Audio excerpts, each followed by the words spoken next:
Welcome to the Libertarian Institute podcast. Today, I'm joined by my colleague at the Institute, Joe Salas Mullins, to discuss his book, The National Debt and You. If you would like to write anything off on your taxes this year, please make a donation to the Libertarian Institute. We're trying to collect all information related to voluntarism, libertarianism, social cooperation, in an attempt to make it so the average person is able to see through the propaganda from the corporate press and politicians alike. I gotta say, it's getting very pathetic seeing the response videos to President Trump. I can't believe we actually need a website to refute these people. Unfortunately, when they have control of the universities and the press, it is something that is necessary. So head over to libertarianinstitute.org/donate. Link is in the description. Today, we're going to discuss Joe's new book, The National Debt and You. Joe Salas Mullins, thank you for joining me. Keith, it's always a pleasure to talk to you. Before getting into your thesis, let's go over some terms. This way, we're at least on the same page when it comes to definition. What is the public debt? Absolutely. So essentially, let's just go through a few things here. And I start the book in the preface with a glossary of terms. We have things like monetary policy. These are things like the actions taken by a state central bank to control the money supply and interest rates in order to try and influence the economy.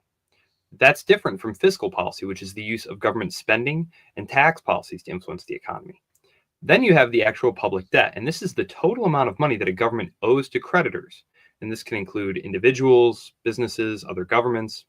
And public debt is accumulated from borrowing to cover budget deficits, and it's usually issued in the form of government bonds or securities. So these securities take three forms. There are treasury bills or T-bills, and these are short-term debt securities issued by the U.S. Department of the Treasury with maturities of 1 year or less. And these are sold at a discount from their face value, and they don't pay regular interest rate like other securities.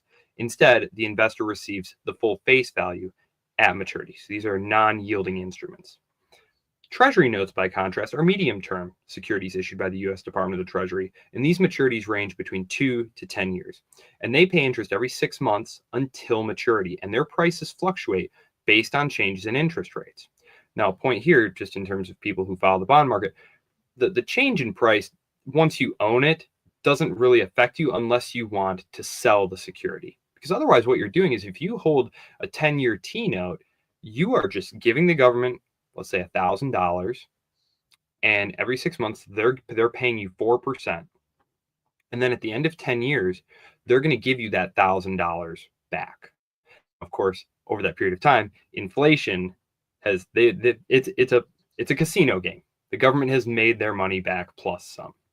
And then there are treasury bonds. There are actual treasury bonds. These are the long-term securities. These are 10 to 30 year. They pay interest every 6 months. And these are kind of the bedrock. The 30-year T-bill is the bedrock of the financial system. They're considered a risk-free asset. So that's what we're dealing with. Inflation is commonly described as a rise in prices. What do you think about this definition? What is a potential competing definition? And why is yours superior? Well, this is something that you and I had talked about, which for those of you who are listening who don't know this, Keith has helped me with both of my books, both this book and the Fake China Threat book. He's the first one I talked to about this. And this is something that Keith and I talked about, is that there's this kind of, and this is something that even, people who are very friendly to the Austrian economics movement don't quite get this right, because they're okay with the hijacking of the language that has happened over time. Because initially, inflation was meant to be understood as a monetary phenomenon, meaning that an increase in the amount of money is lowering the value of each individual unit of that currency. So it's just basic supply and demand. Over time, however, it was sort of seized upon to just become a description of a rise in price levels. And so when you see the CPI index, the consumer price index, referenced each month when the report comes out, they'll say, oh, inflation went up. Like this rise in prices is what inflation is. But prices are actually a very complex phenomenon that can be influenced by all sorts of things. A bad crop harvest here, a bottleneck there, an abundance of demand in this instance. Prices are a complex phenomenon. inflation needs to be set apart. Inflation is the diminishment of the purchasing power of a unit of currency because the government is continuing to create more of that currency. And that is the definition that I use in the book, because I think that's what's really at issue here. That's what needs to be understood, because inflation is a hidden tax. It allows the government to finance its operations without having to actually go through the rigmarole of that burdensome thing called Congress, where when you want to fund your welfare program, your social welfare state, your military industrial complex state, it's very hard to go to your constituents and say, hey, I'm going to raise your taxes to enrich my cronies. It's far easier to just pass a continuing resolution, borrow the money. That's what the deficit is. That's what the deficit is. They print the money, and then over the 30 years that it's loaned out, right? They're lending it out at what? Right now it's 4%, right? They've made that back. By the time they return that let's say you bought $1,000 30-year treasury bond. By the time you get that $1,000 back, they are paying you back with currency that is, it's a fraction of the value of what they gave you. And so again, I try very hard to explain in the book. And since the book has come out, I have written multiple articles, which I have appended to the page with the book, just answering people's questions about it. One of the common ones that we'll address in the context of something we're going to talk about later, like the idea that can we grow our way out of it? Can we cut our way out of it? All these different things that we'll talk about. But it's important to understand that inflation needs to be separated from the idea that, oh, well, the prices went up. Oh, there's inflation. Darn inflation. It's so pathetic because they're not differentiating a rise in prices that occurs from an increase in the money supply as opposed to changes in supply or demand. The claim that prices rise as a cause or result of greed means that my grocery store 2 miles away is really greedy as of 2 months ago in their egg section only. Everything else they're kind and generous for. It is the equivalent of saying, well, Amazon and Walmart are very kind, virtuous, generous organizations because they have made a lot of money by lowering prices of goods and services. So they're not greedy at all. Anytime prices are lower, that you would assume is a cause result of a lack of greed if an increase in price is the result of greed. So their basic definition doesn't differentiate between changes in supply and demand and an increase in the money supply. That's why I like your definition much more than the fake Keynesian definition that we're so often gifted with by the Paul Krugmans of the world, who we will now get into. I promise it's a different article than the one Jeremy and I did yesterday, but this man gives us so much material. So Paul Krugman wrote a nice, humble article titled, "Nobody Understands the National Debt." He took a poll of all 7 billion people and came to the conclusion nobody understands it. Maybe it's just because he doesn't understand it. It's a projection mechanism. So let's go through this article. Please use the thesis in your book to try and de-bamboozle the audience with what Krugman is saying here. I'm going to start at the beginning. The first 3 paragraphs are irrelevant. But Washington isn't just confused about the short run, it's also confused about the long run. For while debt can be a problem, the way our politicians and pundits think about debt is all wrong and exaggerates the problem's size. Can you explain why the national debt is a problem without exaggerating, please? Well, I'll do my best, but I don't understand it. Nobody does.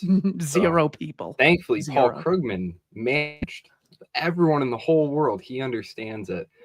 And I'm going to go ahead and just refer to him as the former economist, Paul Krugman, because at one point in the 80s and 90s, he was an actual economist. But sometime after he started working at the New York Times, they removed all of that from him. So he's just a shill, which is one of the reasons I super loathe Paul Krugman. It's not just that we disagree. It's that he says things that I know he knows are not true, because I can read him from the 80s and 90s saying that that's not true. Things about like minimum wage, for example. So To give one example, the minimum wage I remember, but I don't remember the specifics. I remember it was probably around like 2009 or something. He titled an article titled 50 Herbert Hoovers, claiming that what we have are a bunch of governors who want to act like Herbert Hoover and cut government spending in a recession. All you have to do is look at the amount of money the government spent in Hoover's first year in 29, then 30, then 31, then 32, then its final year in 33. There is, I want to say from econlib.org, there's about a 48% increase in overall government spending. This is who he's calling the austerity president. That I is know. so obviously a lie. A lot of Yeah. people like to play the technicality game and say, well, he didn't actually say it was, it was so actively misleading that Exactly. we can just call it a lie. If I had said, hey, Joe, you want to meet at 2 p.m. Eastern for a live stream? I can do that. Sounds good. Notice I just said I can do that, not I would do that. If you want to play that is so pathetic. That's the kind It of life is. you want to live. Absolutely. That's the great brain you get with a college education and working at the New York Times. You play technicality games with millions of people. All right. Terrible. Please explain. I just don't the understand why the problem. legacy press has been so delegitimized, Keith. I don't understand. Why does anyone trust them? I can't imagine. I think I need to start wearing 3 masks and stay at home 7 days a week, and then I'll Make be sure you wear smart it enough in the to car understand it. when you're by I yourself. I need a 13th year of government schooling, and then I think I'll be able to appreciate it. Well, Okay, okay, so I'll tackle why this. is the So debt a problem? Don't you dare exaggerate, or I I'm won't. reporting you to the I won't. Times. Okay, here we go. So a couple of things he does here. Number one, he pawns it off. Number one, like, look, it's just money we owe to ourselves. It's really like internal accounting. Number two, he claims that, look, this is not only money that we just owe to ourselves, this is going to just kickstart the economy, right? This is 2010, 2011. The economy is still in the doldrums following the great financial crisis, right? The great liquidity freeze. And so he's essentially saying we need to just go ahead and do this, and we don't need to worry about exploding the debt to GDP level because, look, after World War II, we had a debt to GDP ratio of well over 100%. It was no problem. We enjoyed some gangbusters years of economic growth after that. And so the problems here are fairly obvious to anyone who has studied even like neoclassical economics. Like, you don't even have to be an Austrian. So first of all, debt, public debt, represents a transfer of resources economy to the political sector of the economy. So the idea that we owe it to ourselves, look, we are borrowing from the future because you're going to have to either raise taxes in the future, which again is going to divert money from the private sector of the economy, or more likely, because raising taxes is hard to do politically, you're going to have to inflate away the value of that debt, which is what has been happening. So that always has consequences. Just because it's internal does not mean it's harmless. Murray Rothbard points out, government debt is future taxation, which inevitably distorts economic incentives and reduces capital accumulation. So you're doing it now in the present by distorting the economy with government spending, which is not productive. It is only consumptive. And then you're also distorting the economy in the future. By issuing debt, the government is also diverting savings from private investment to public spending, which is always less efficient since government projects are not disciplined by the profit and loss mechanisms that disciplines private enterprise. It's not to say private enterprise is flawless, but it's a much better. Either the government can decide or the market can decide.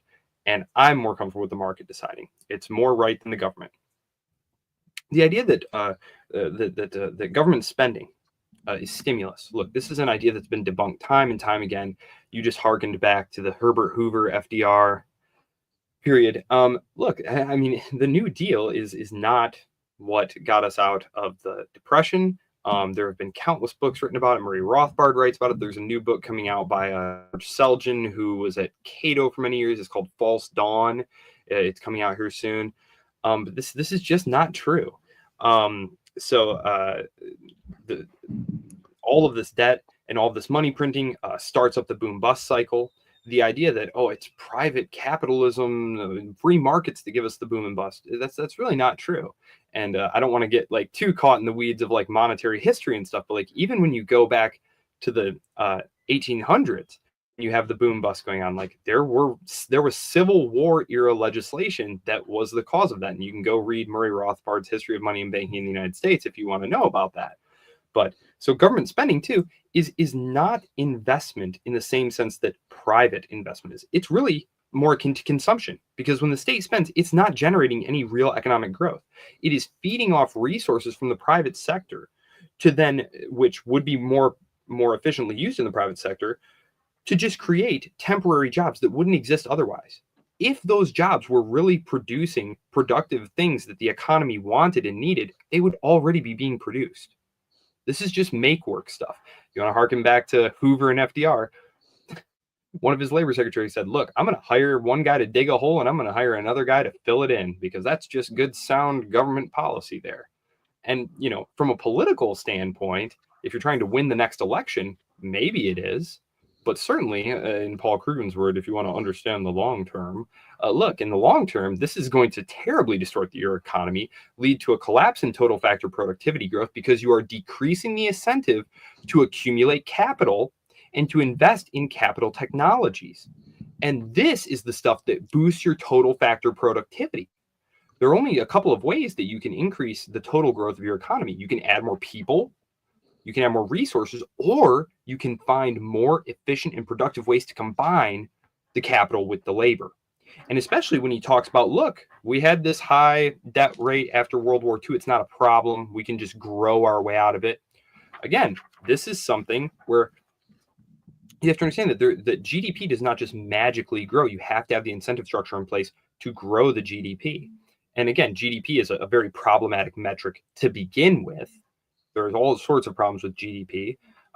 But the other thing is, look, government spending after World War II, which I wrote an article on this, which I called "We Can't Grow Our Way Out of It." And this was at the Institute a couple of weeks ago, where I said, look, after World War II, government spending fell off a cliff. You look at government spending post World War II. I mean, it got cut in a way that it's not even possible to imagine today government spending getting cut the way that it was. Inflation was also very high. Inflation averaged over 7% in the decade after the war. So number one, you spending. Number two, you inflated away much of the value of the debt. So the situation just is not analogous at all. But it's one that big deficit spenders always want to point to, because it makes it seem like, oh, well, yeah, in the period after World War II, there was a lot of prosperity then, so it can't be all bad. But it's not the same. It's just this rank historicism that says, oh, well, it was that way then, so it'll be this way now. No, that's just ignoring the realities of the situation. Just look at what the Department of Government Efficiency has run into here. And again, I've written multiple articles on this just this year saying, hey, let's all cheer them on, but let's not lose sight of the ball here. Even if they had cut $100 billion from the budget, which, like, $100 billion, that is a serious amount of money. Except when you're talking about the government's budget deficit. We're talking about over $2 trillion in deficit every year. That's not just like, oh, darn, you overshot the mark this year. A lot of this spending is structurally embedded. If you can't cut Medicare, if you can't cut Medicaid, if you can't cut Social Security, if you can't cut military spending, it's over. It's over. That's where over 75% of the spending is. You have to take an axe to these things. It's just that simple. And you look at the Republicans who are right now in this big budget fight over passing a continuing resolution, and St. Thomas Massey has said, I ain't going to do it. I'm not going to put my name on this because it's literally increasing the deficit. It's like, the more things change, baby, the more things change, the more they stay the same. It's the truth is you cannot stay in Congress by making tough decisions that you need to make. The incentive horizons of public service are just, they're just not aligned to the public good. If I teach political science, and I always tell my students, look, we can all agree the debt is out of control, the deficit's bad, got to make some decisions. If I'm your congressman and I come to you and say, guys, I cut the funding to our district and I raised your taxes, this is going to be great in the long term, I'm done. I'm done. I don't care what district I'm in. I'm done. I'm not getting reelected. Whereas if I say, guys, I just brought back a nice new federal subsidy for our district and cut your taxes. You guys are like, this guy, he gets us. He is our man. And that's Congress. That's the whole of Congress right there. And that's why the car is just going over the cliff. Even though there's plenty of people who are saying, oh, I think there's a cliff right over there. We should probably do so. Even the president is saying, like, guys, we got to do something. We have to do something. Well, it has been. Say, please do something. But Congress is saying no. It has just been miraculous to see that the voluntary sector has been described as greedy and dog eat dog, while the coercive sector, the organization that gets to cage you if you don't chip in for it, well, that's for the public and that just benefits people. Don't you see that that just writes a blank check to psychopaths to fund all of their endeavors without facing any consumer feedback, without any freedom to disassociate? Of course they're funding Jabhat al-Nusra in Syria. Of course they're sending weapons to the Libyan Islamic fighting group and siding with al-Qaeda in Yemen. They have no disincentive not to. The one that came to mind when you had said, imagine if politicians had to increase people's taxes in order to start funding their things instead of inflating the value of their dollars away. I would love to live in an alternate universe where Barack Obama had to describe why we had to overthrow Gaddafi. If he's going around, he's like, I'm starting a bake sale. You guys can visit this GoFundMe that I have. It's called killgaddafi.gov. It's going to be terrific. I promise. Again, it's going to be voluntary Jeffersonian democracy. And we're going to take the weapons. We're going to send them to Syria. Those guys are totally moderate. It's going to be awesome. 20 more years in Afghanistan. I mean, it's so obviously a joke. And then just the blatant contradiction when they say, well, it's actually good if, before I forget, FDR's New Deal led to the double dip recession of 1937, where unemployment went back up to 20%. The New Deal mythology is completely fake and verifiable just with the numbers. When they say, well, war, government spending and even war is beneficial to the economy.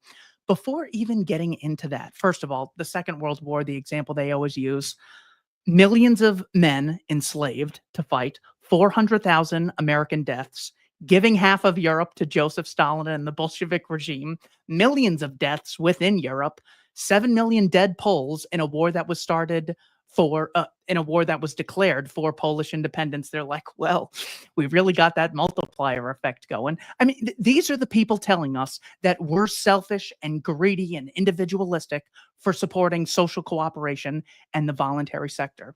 So even when it comes to war, they're always saying things like, well, war actually does grow the economy.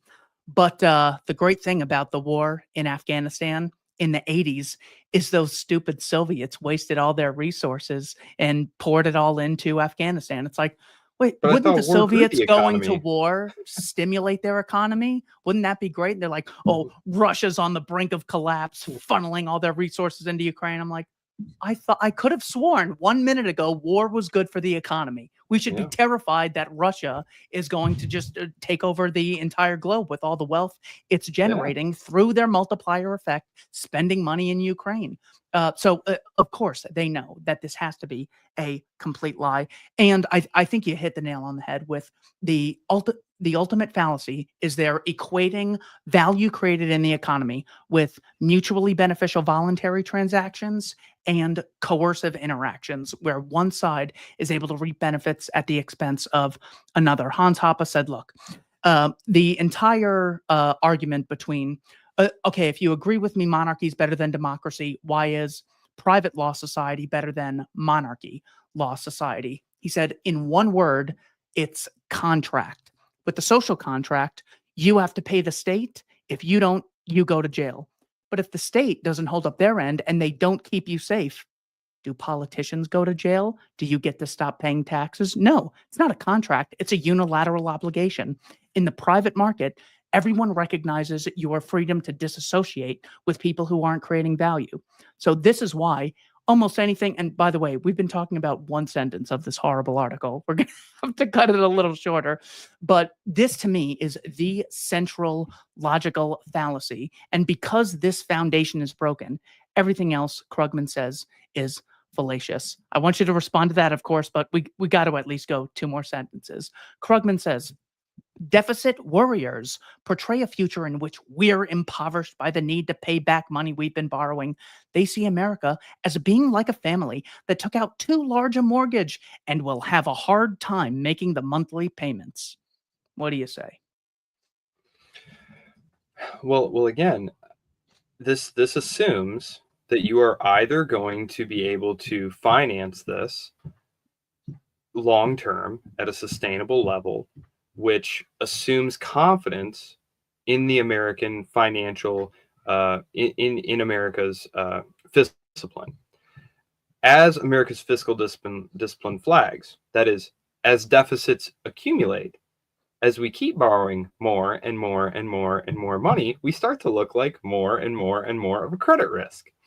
And one of the chapters in the book I write about is this study about how historically governments that were the gold standard eventually stopped being the gold standard, and how default was the ultimate outcome for every single great power, great monarchy, great republic, anything. It always ends the same way.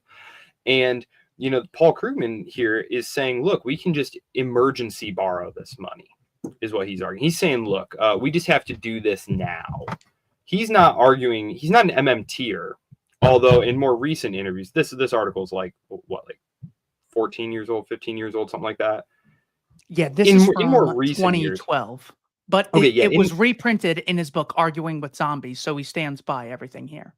Okay, yeah. And so in more recent interviews and stuff, he's been more aggressive with like, yeah, just, running longer term deficits isn't a problem. In this instance, he's saying, let's just be generous. Let's steelman this thing. Let's grant him, okay, we're just going to borrow this money, anticipating doing it for the next 3 years.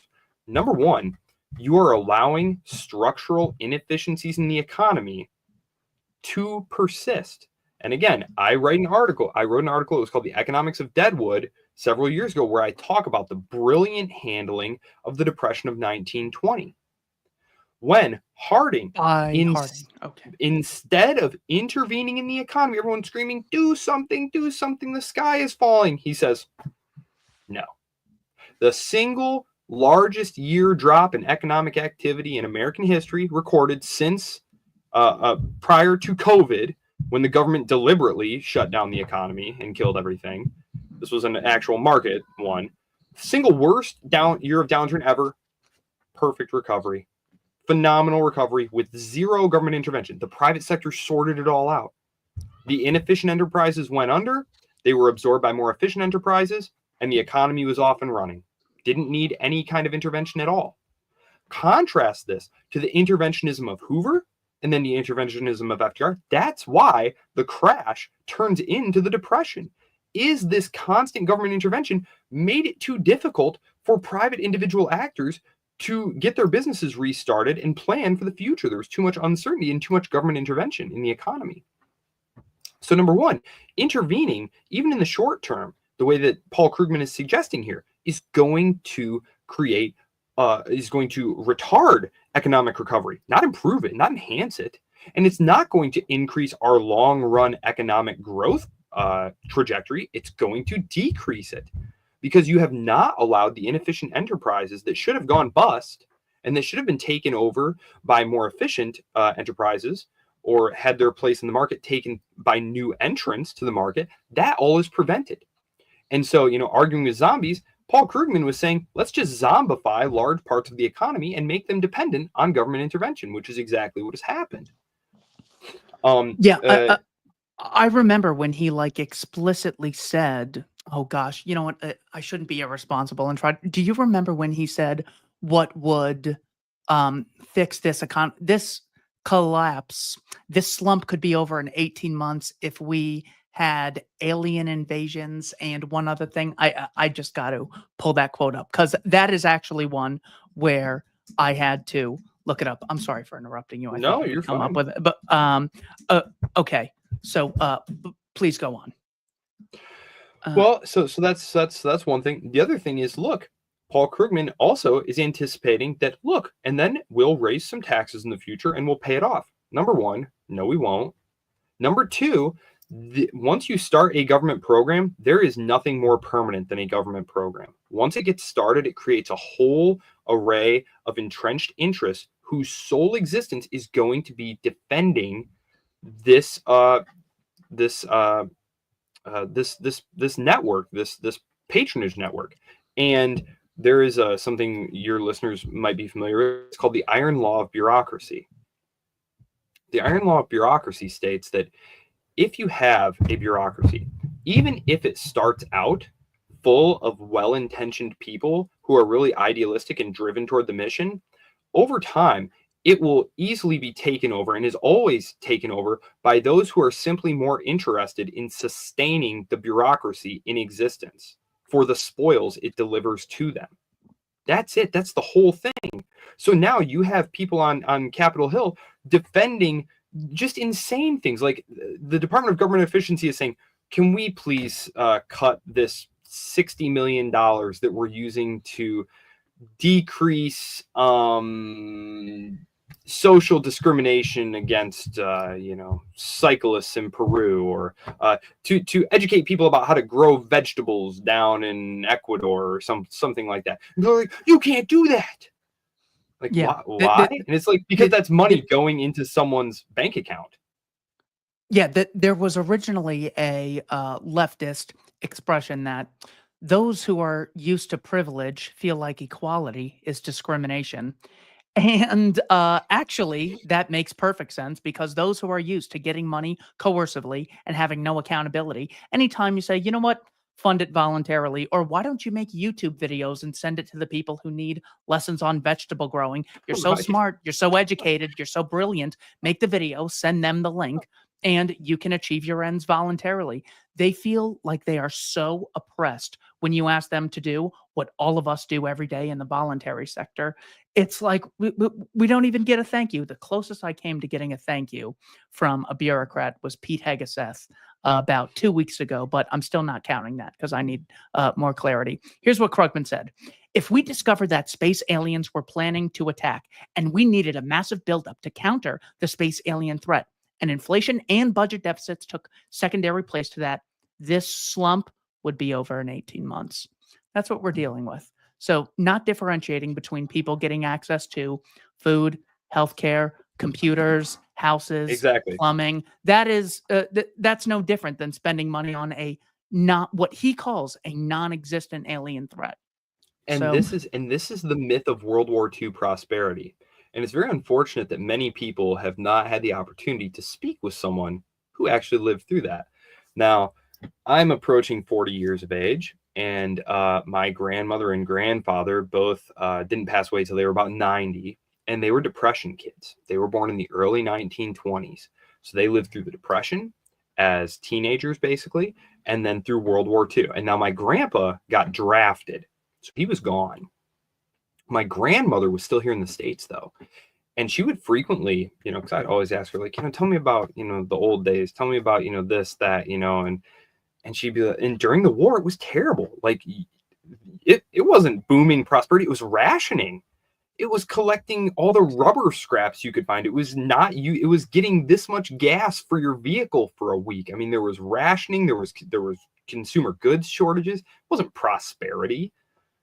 So that's just all nonsense. It was all money that was funneled into, large factories to create war material, which was then exploded. And there's a book behind me on the shelf there. It's called Depression, War, and Cold War, and it's written by Robert Higgs. And it's one of the best comprehensive takedowns of the notion of wartime prosperity. And actually, several weeks ago, I wrote an article at the Institute debunking this whole notion of wartime prosperity, that, like, oh, if only we had a good old war, that would really stimulate the economy. But darn it, if only we had some war. And the idea of this contradiction, you mentioned this, like,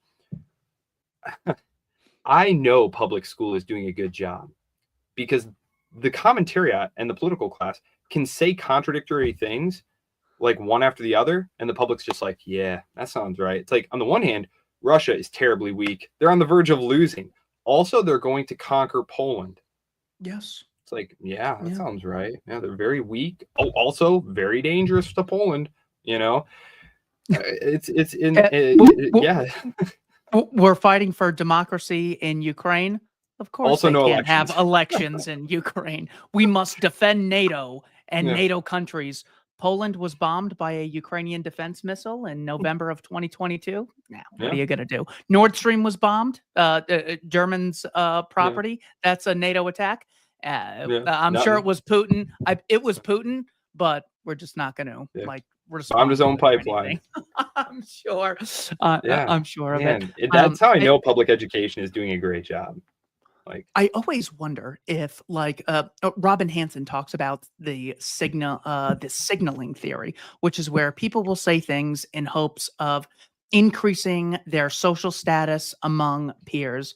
So when you have economists bragging about the economic benefits of war, which is the equivalent of talking about mass murder benefits, the good thing about 9/11 is it's literally like starting a conversation with that. The good Mhm. thing about Sandy Hook is that is literally what you're talking about when you're saying the benefits of bombing Hiroshima, the benefits of Nagasaki, the benefits of, taking down Berlin. You're talking about mass death. And the psychopath class is like, oh yeah, let's listen to all the benefits. It's just as bad as George Fitzhugh saying, well, the benefit of slavery is you basically get a parent for the rest of your life, giving you free food, free housing, free healthcare, and you're not wandering in the wilderness among industrialists just competing, trying to pay you the smallest amount of money. These people, like Krugman, who try to excuse mass indiscriminate murder and property destruction of cities which took centuries to erect, they are some of the most evil human beings on the planet. That's why I love Tom Woods and Bob Murphy, but when they say Paul Krugman is not evil, I must strongly disagree with them. Yeah, I'm very much with you there. I mean, anyone who reads the New York Times or the Wall Street Journal, any of the major corporate papers regularly, must be convinced of either the deliberate malignancy or the true banality of evil. Just this idea that, like, well, we got to make a living, we can't cut off shipments of missiles that are being used to bomb civilians. Don't you know that those are good, well-paying American manufacturing jobs, Keith? My God, Yeah. man. Well, Those and people have families to feed. And it's just gross. He goes on. All right, I'm going to combine this section. This is, however, a really bad analogy in at least two ways. First, families have to pay back their debt. Governments don't. Please take notes and answer all of them because we got to get through this. Governments don't. All they need to do is ensure that debt grows more slowly than their tax base. The debt from World War II was never repaid. It just became increasingly irrelevant as the United States economy grew, and with it, the income subject to taxation. Second, and this point almost nobody seems to get, an overborrowed family owes money to someone else. U.S. debt is, to a large extent, money we owe ourselves. I need to stop making fun of people who fell for Jim Jones and went to Jonestown, because people fall for this. It's money we owe to ourselves. Joe, you're an American. I'm an American. So give me $1 million and I'll pay it back. You'll owe it to yourself because we're both Americans. Anything Right. on Krugman's flawless economic logic in this section? No, yeah, and this is, like I said, I had written this up beforehand, having read through it. Like, look, the idea that we owe it to ourselves. Look, it's money that's being taken out of the productive economy and brought into the government, into the public sector. Again, it's not. We are not the same. Money is being taken out of the private sector into the public sector to fund things that are not relevant to the real economy, that would be being produced by the real economy. The idea, too, that we don't have to pay it back because the tax base, the taxable base, the GDP will grow faster than the debt. again, is just an historically based assumption that is not necessarily true. It's just speculation, just looking at World War II and saying, well, look, it didn't matter because the tax base grew faster than the debt did. It's like, first of all, the deficits got decimated. And yes, the economy grew very fast. But again, that was because, in part, so many more resources were being stripped from the public sector and pumped into the private sector. There was also the fact that is often lost on people that in the post-World War II era, the United States was the only industrial economy that had not been completely destroyed.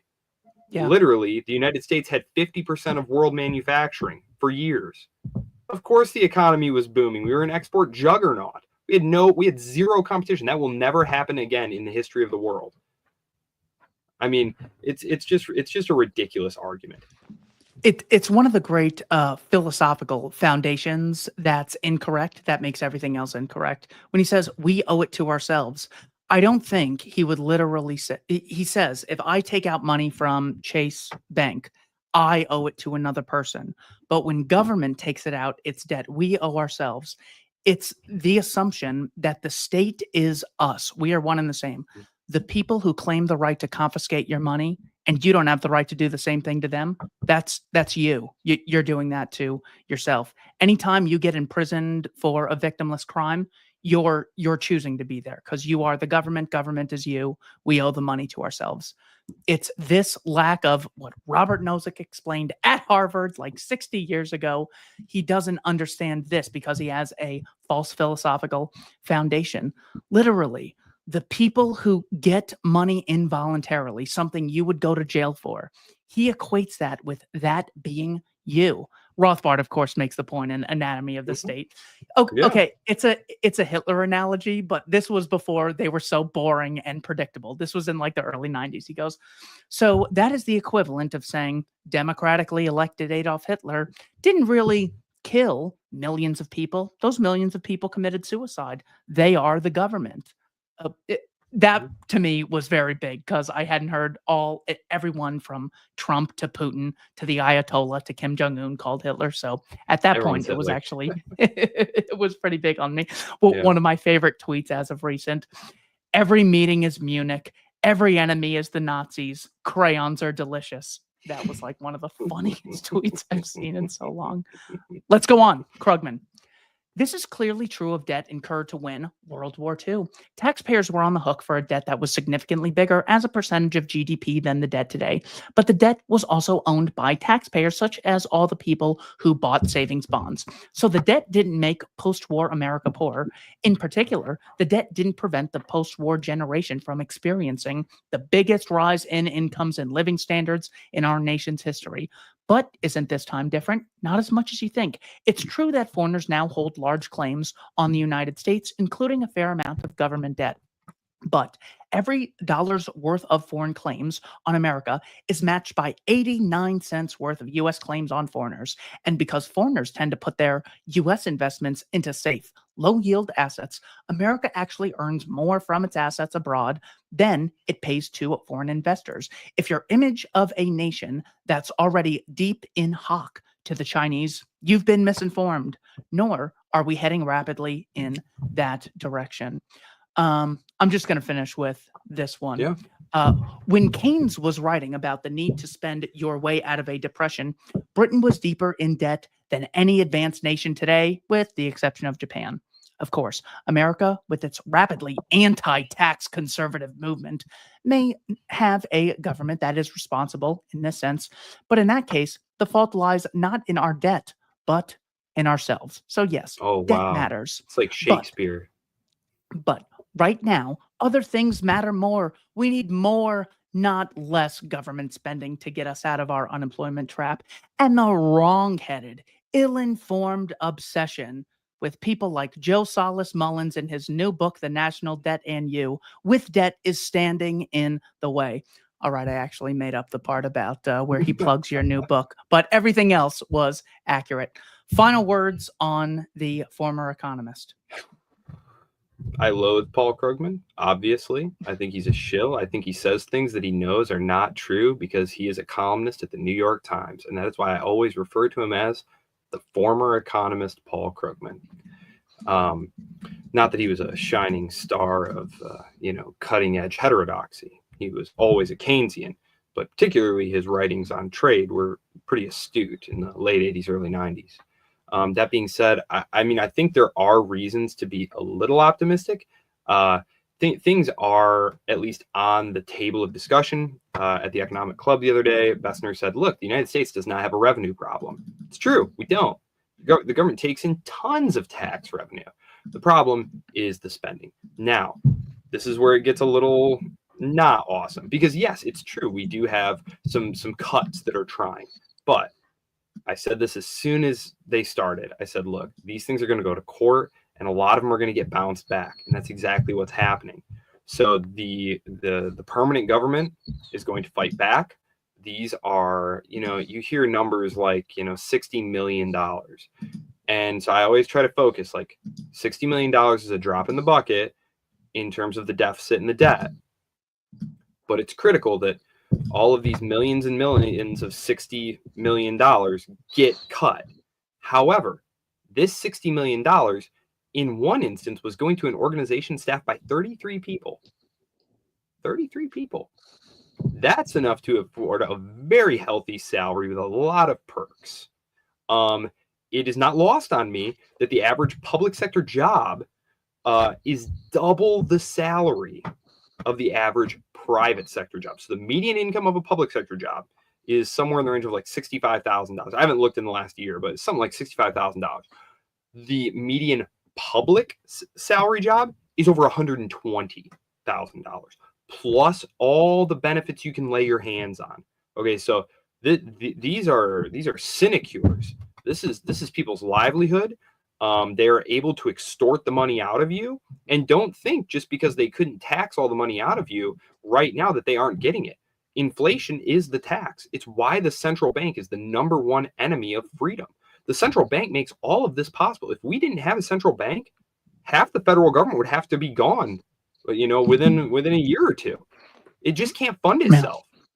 There were debates in the late 1890s where you had all of these really progressive Republican types who wanted to expand government, who wanted to expand the bureaucracy, who wanted to build up the military to be a world power. And the debates in Congress at that time were very, very telling, because they just couldn't get the money out of them. They just couldn't get the money out of them, even to build that modest fleet that Teddy Roosevelt eventually gets out of them. Was like pulling teeth. It was like pulling teeth. But fast forward 20 years, and now you got the Federal Reserve. Debate over. Now you got income tax. And again, I always remind my progressive colleagues, at the universities and stuff, hey, you know how they sold income tax? That it was going to be a way to tax the rich. Only the super rich are going to pay income tax. How'd that work out for you? All just the thin wedge. You cannot give the government an inch. And seeing how progressives today, a lot of leftists will, say that the U.S. government is conspiring to commit genocide in Gaza. And it's like, well, shouldn't this be a moment of reflection? For the last 20 years that I've been talking to you guys, you have been saying how much more power the government needs and how much more money they should be able to take in. And now you're saying that they're committing genocide against an indigenous people. Shouldn't this give you a little pause in how you should achieve your ends? If your ultimate goal is, well, I want to help the little guy, I want to help the masses. Shouldn't you see how the masses are being treated in very vulnerable situations in distant lands, whether it's Afghanistan, Iraq, Yemen, Libya, potentially Russia or China or Taiwan? You would think that there'd be a little more reflection on behalf of the people who are saying this organization should have more money and way more power. And with the power they already have, they're committing genocide. It is like saying, I first want to give the Ku Klux Klan tons of money and then tons of rope. And then after we do that, we'll talk about them reforming for beneficial means. It is literally that pathetic. And I think the Klan is responsible for like 4,000 deaths in its 100-year history. Advocating government is just far more nefarious. But if we look at the 2012 budget, that Krugman was writing about at this time. In 2012, the US federal government spent $3.5 trillion, which was 22.8% of the economy. The federal budget deficit was $1.1 trillion. So the progressives have unfortunately won the day. And in fiscal year 2024, the federal government spent $6.9 trillion, which was 24% of the country's gross domestic product. So unfortunately, the Krugmans of the world have won the day and have not stopped to thank the taxpayers or say, well, now that my idea of growing government spending has come to fruition, let me explain how grateful I am. Let me explain how much I appreciate this. And here are the benefits of my ideas coming to fruition. He's just like, well, it doesn't really matter because Trump's going to hand over America to Putin anyways. So really, we can't even talk about the economy now. This is what happens when you give someone who's so entitled to something everything they want. They never thank you. They never reassess their initial assumptions, and they just want more. That's why the Libertarian Institute is so important. That's why I ask that people check out this excellent book, The National Debt and You, what it is, how it works, and why it matters. Other books we have Scott Horton's 690-page research going into a history of the U.S., Ukraine, Russia relations starting in February of 1990, going up until the re-election of President Trump. My book, Domestic Imperialism, 9 Reasons I Left Progressivism. All those you can get in exchange for a donation at libertarianinstitute.org. Joe Salas Mullins, any final words? Well, I would just ask that people consider contributing to the Institute. We do really great work. We want to keep doing that work.